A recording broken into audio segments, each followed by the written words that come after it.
Regresamos a Sin Filtro, gracias por su sintonía. La etiqueta SF Agazar, estamos hablando de la ejecución presupuestaria 2017. Hablábamos ya en los bloques anteriores que, bueno, Finanzas proyecta terminar arriba de un 80% la ejecución del presupuesto de este año. Sin embargo, también hay otro problema que se debe analizar y es el presupuesto del próximo año. No se aprobó nada en el Congreso de la República, faltaron los votos y eso obliga a que se repita el presupuesto. Esto va a generar más desorden, o por lo menos las autoridades financieras ya saben a qué se atienden, ya saben qué va a pasar. Este es un mal menor. ¿Cómo analizan ustedes la situación para 2018 sin presupuesto, con estos niveles de ejecución?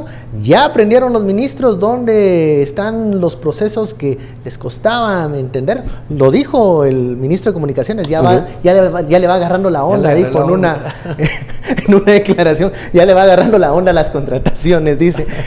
Bueno, esto mira. Ay, no. Después de un año ya. No puede llegar uno a reírse de las mulas que dicen esto. Después de un año ya tendría que conocer, digamos. Mire, un ministro no llega a aprender ahí. Eso no es kindergarten. Eso no es el prepa. Sale muy para caro, llegar a aprender. Ahí nosotros no tenemos un presidente para que llegue a aprender, ni a ministros para que lleguen a aprender. ¿Ya? Y creo que un error de nacimiento aquí es la no comprensión del sistema de compras y contrataciones del Estado. Ese es uno de los problemas centrales, y me refiero centrales por el mismo presidente de la República. Creo que sí le ha costado entender un poquito cómo está ese sistema. ¿Tiene errores? Sí. ¿Tiene problemas? Serios. Que es complejo. Es complejísimo, pero es lo que tenemos. ¿Verdad? No es que como es tan difícil y todo, entonces quitamos el artículo 94, ¿verdad? Que siempre es el que se quejaba, y el 90 que no lo dejaban ejecutar, ¿verdad? Y todos los alcaldes, bravo, bravo, ahí, ¿verdad? Y le hacían porras y hurras al presidente. Por supuesto, si todos están metidos en el mismo canasto, ¿verdad? Todos piensan en la ejecución, pero sobre todo alcaldes en otros términos, porque alcaldes es otra palabrita que no hemos mencionado aquí, pero los alcaldes también, ¿verdad? Hay que echarles un gran ojo, principiando por los del sur, ¿verdad? Principiando por los alcaldes del sur, del área sur de la capital. Principiamos con ellos y después nos vamos a los del norte. Pero mire, ese es el 2018, lo que están haciendo es una readecuación presupuestaria. ¿Qué quiere decir eso?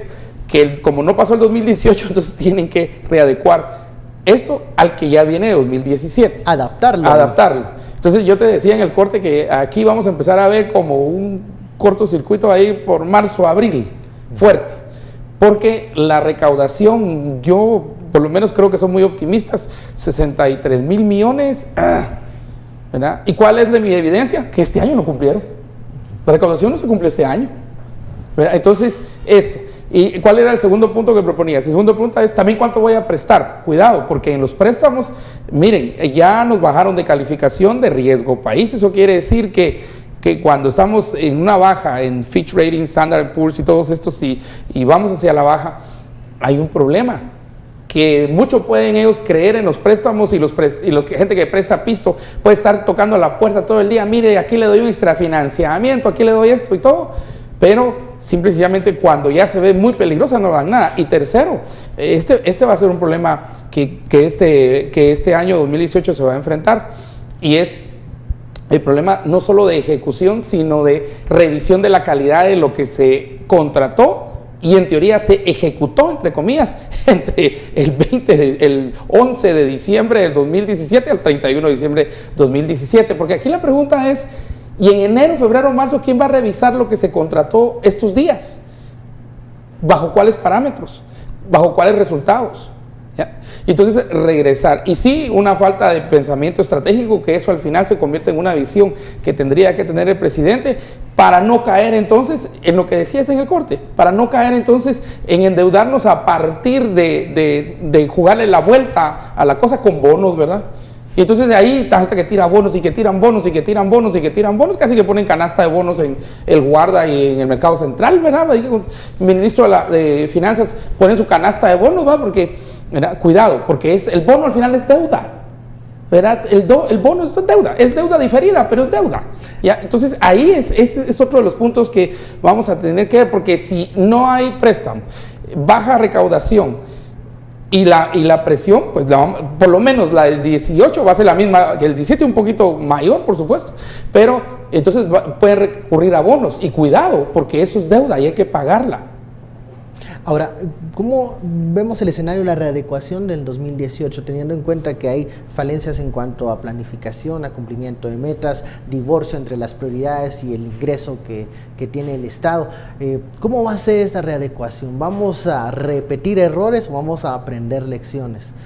Es que fíjate que al final lo que importa son los espacios presupuestarios, ni siquiera las prioridades, porque al final lo que hace finanzas públicas es ver quién ha gastado más. Y en función de eso, le traslado al espacio presupuestario para definir que haya una ejecución del gasto.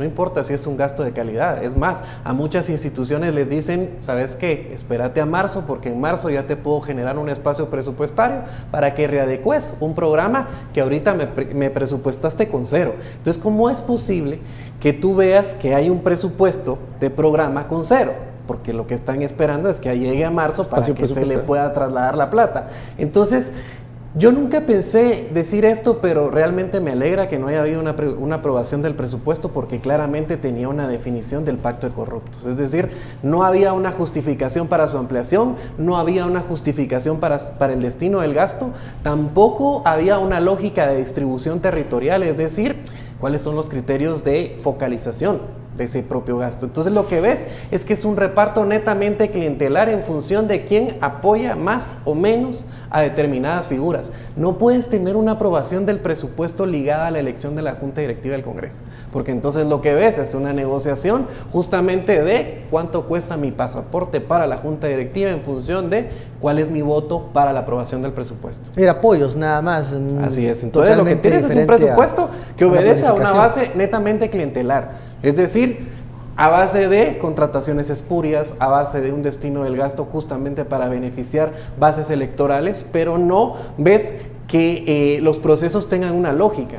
Piensa, por ejemplo, en el tema de escuelas. ¿Cómo es posible que las escuelas ahorita deberían de estar siendo reparadas para que los niños asistan a clases a inicios de enero? Pero a inicios de enero lo que van a encontrar son escuelas en trapos de cucaracha. Y no digamos justamente en invierno, cuando van a tener que ir a estudiar, justamente como los hemos visto sentados en blogs y con el agua hasta las rodillas. Entonces ahí lo que ves justamente es una planificación que no está persiguiendo prioridades en función de política pública.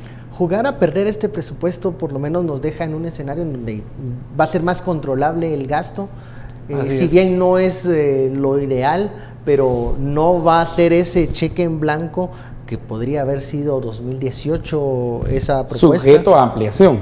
Cuidado. Ampliación, ajá. Cuidado, porque los espacios... Ahí es donde hay que tener cuidado. Ahí es donde tenemos que tener cuidado. Digamos, los espacios... Mira, preguntabas qué hará el presidente con sus ministros. ¿A qué llegan los ministros? Todos los ministros llegan casi que a ver qué espacio presupuestario se les abre. Esa es la prioridad número 1 del ministro en las reuniones de ministros. No es resultados. El ministro está preocupado porque tiene compromisos. Fíjate que allá me están apoyando porque fíjate que no sé qué, allá me están presionando y aquí no sé qué. Abrime espacio presupuestario. Pero para abrir un espacio presupuestario tiene que dar algún resultado. Mira que nosotros hemos visto... Tiene que ejecutar. Sí, nosotros hemos visto aquí, digamos, traslados presupuestarios que no tenían sentido. En el gobierno de la UNE vimos traslados presupuestarios que iban de educación a gobernación, por ejemplo. ¿Ya? Y uno dice, ¿qué pasó? Digamos que le quitaron la prioridad. De hecho, en nuestro programa el viernes de educación, es cierto, nosotros hemos puesto, hemos llegado, no estamos todavía, digamos, en lo mejor, ni en la media latinoamericana de gasto público en términos de educación, pero vamos hacia arriba. Pero 90% de eso es para pagar sueldos y ahora se vuelve una presión más alta porque ese dinero que entra a educación, por más que lo aumenten, es solo para cumplir con pacto colectivo. Entonces, preguntabas acerca de la construcción de la escuela, no se puede, porque el dinero que está es para pagar pacto colectivo.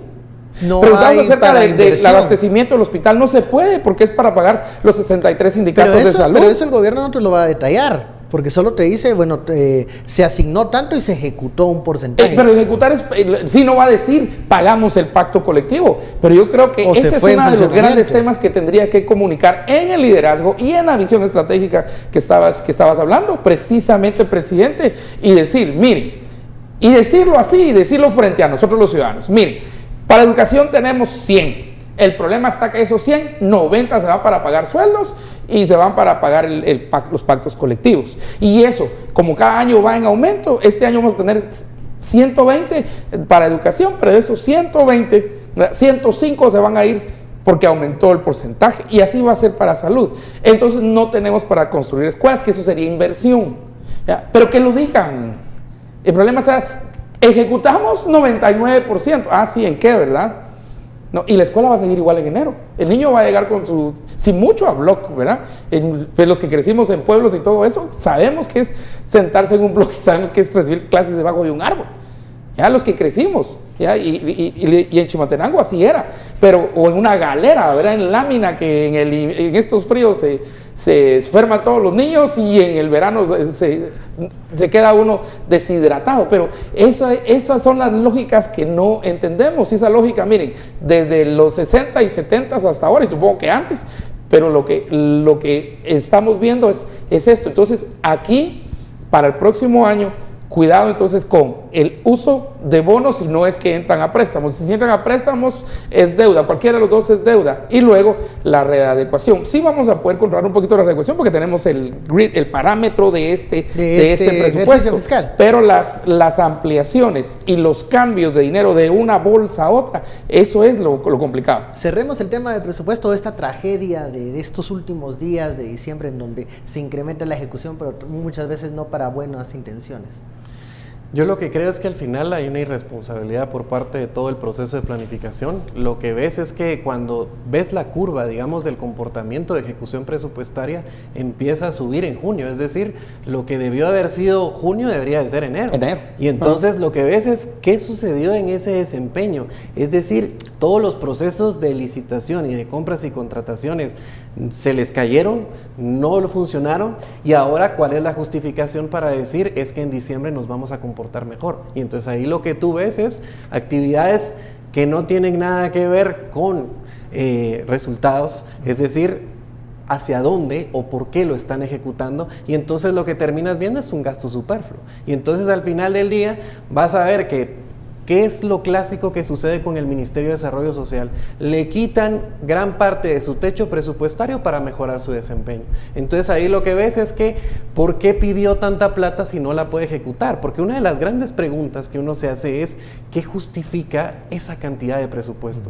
Y lo peor de todo es que al final del día es ¿cómo puedes tú motivar la conducta del tributaria si lo que ves es que el gobierno está haciendo mal uso de los recursos? Entonces el ciudadano común y corriente lo que dice es ¿por qué yo estoy contribuyendo si el gobierno no es transparente? El gobierno no es eficiente, el gobierno no está priorizando en función de lo que se necesita, no me está entregando bienes y servicios de calidad, no me está entregando seguridad, no me está entregando medicamentos, no me está entregando carreteras. Entonces, ¿cuál es la justificación para que este gobierno me aumente impuestos, me aumente el gasto?